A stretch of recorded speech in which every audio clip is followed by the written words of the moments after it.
He couldn't believe it and asked if she had approached him knowingly.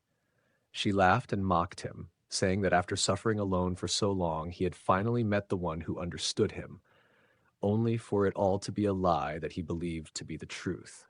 He asked her if she had never loved him, not even for a moment. Diana held Rose tightly and jumped from the balcony, saying that she had never loved him. He quickly leapt after them and saved them from hitting the ground. Then he asked if she had spent her entire human life living a lie. Did she feel nothing for him and Rose?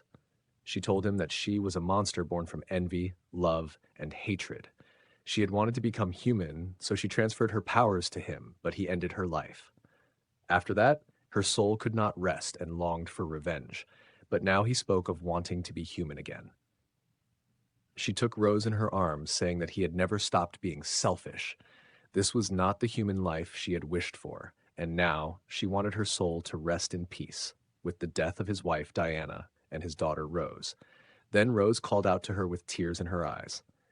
In that moment, Diana's hands trembled and she realized she could not go through with it. So instead, she only attacked herself, saying that it was a pity. She could have had her revenge. As she fell to the ground, she told Gray not to even dare to try becoming human again, that he never would be one. After that, she passed away. Gray promised that he would never become human. He remembered her words from the past, that his death would come from a promise and the blood of his fellow creatures. Now, in the present, he asked Rose to exchange their glasses. Rose did as he asked. They had lived a long time together and could sense what the other was thinking to a certain extent. At that moment, he wanted Rose to drink from her cup first to prove that it wasn't poisoned. Only after she drank did he drink his as well. Even after drinking it, his bleeding did not stop.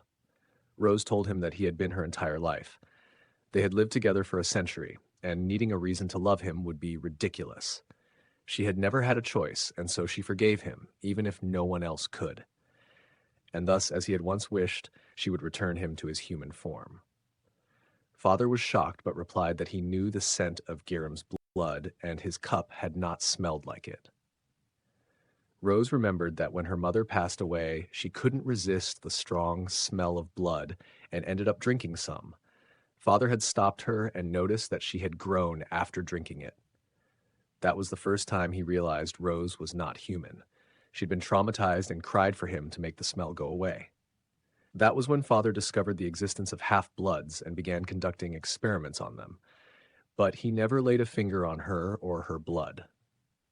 Still, she had to carry the burden of loving him and the guilt of what happened to those children, which made her miserable. But because of all this, he never found out the ability she had gained that day. She had no scent.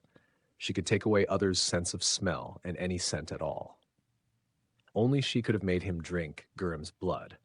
And now, having aged, she asked him, hadn't they lived long enough? She had always wondered what Father would look like at the moment of her death, wanting to know if he truly loved her. And what a relief it was. He did. On the brink of her death, she remembered Leo, still unconscious. She went to him and wondered what kind of memory she would be to him. Then she thought, if she wanted that answer to be something beautiful, she should have kissed him back then. So now she finally kissed him. But when he opened his eyes, all he could see was dust. Rose was no longer in the room. At first, Leo wondered why she had done that to him. But then, as he looked around the room, he slowly began to realize what had just happened. He turned to Father and asked if it was true, but Father only stared back at him, his face twisted in anger. Leo noticed the aimless rage in his eyes and wondered what could have caused it. No, he didn't want to know. The feeling that crept over him was painfully familiar, just like the one he had felt during the experiments.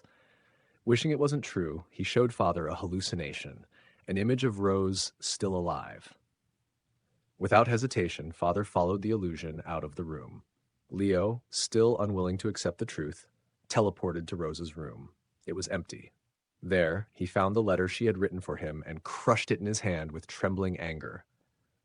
He remembered her words that she would save everyone. But now all he could think was, how? How was she going to save anyone now? Father would avenge her death by destroying everyone. How was she going to protect them when she was no longer here? Meanwhile, back in the midst of the battle, Yunsu caught a glimpse of Chea through a hole in the wall.